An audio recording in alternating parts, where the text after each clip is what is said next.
W9 revient sur la disparition de Théo de Couchant, jeune peintre en bâtiment de 23 ans qui a disparu fin novembre 2021 près de Besançon. La dernière personne qu'il avait vue vivant est Camille Anguenot, 18 ans, avec qui il flirtait. Rapidement, les amis du jeune homme remarquent de plus en plus d'incohérences dans les propos de la jeune fille. Elle a été mise en examen pour le meurtre de Théo de Couchant et lors de ses auditions, elle a reconnu lui avoir porté un coup avant de l'étouffer. Deux thèses s'affrontent depuis, celle d'une femme qui s'est défendue face à une agression sexuelle et celle d'une manipulatrice qui a voulu éliminer son pigeon, terme qu'elle a utilisé elle-même pour le décrire, mais réfutant l'intention de donner la mort. Elle est désormais incarcérée à la maison d'arrêt de Louterbach. Ayant passé la soirée avec Théo juste avant qu'il ne donne plus de signes de vie, Camille Anguenot a rapidement intéressé les enquêteurs. Une perquisition a alors eu lieu dans l'appartement de la jeune fille qui leur fait découvrir le corps sans vie de jeune artisan. Elle explique lui avoir porté un coup de couteau au niveau du foie puis l'avoir étranglé à mort.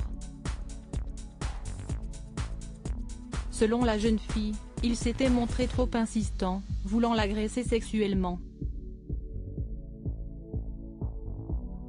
Dans un second temps alors, elle l'aurait tué le voyant toujours vivant et inquiétant. Une version que la mère de l'accusé soutient, effondrée de savoir sa fille en prison qui encourt jusqu'à 30 ans de réclusion criminelle.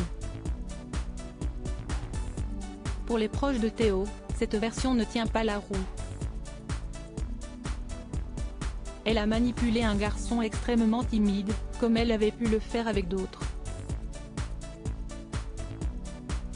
Camille Anguenot a d'ailleurs utilisé la voiture et la carte bancaire du jeune homme pour tirer 600 € en liquide et acheter des bijoux le lendemain de sa mort.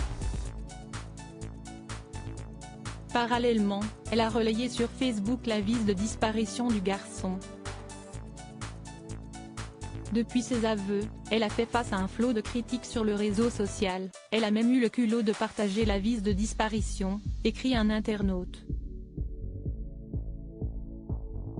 Ces agissements détaillés par le procureur de la République, Étienne Manteau dans le cadre de l'enquête sur la mort de Théo de Couchant sur Vosges Matin font le portrait d'une fille manipulatrice. Après avoir tué Théo, elle a utilisé sa voiture et a retrouvé à Bordeaux un homme de 27 ans avec qui elle a passé de nuit dans un Airbnb. Il a été entendu et indique qu'il ignorait ce qu'il s'était passé. Ils ont eu des rapports sexuels et, le 3 décembre, elle a pris le chemin du retour. Puis, elle a demandé à son ex de changer les plaques de la voiture du défunt avant d'aller en soirée avec des amis qui la trouveront normale. Après un accident de voiture, un autre ami lui vient en aide et ils passent la nuit ensemble. Elle sera interpellée, à son retour, le lendemain,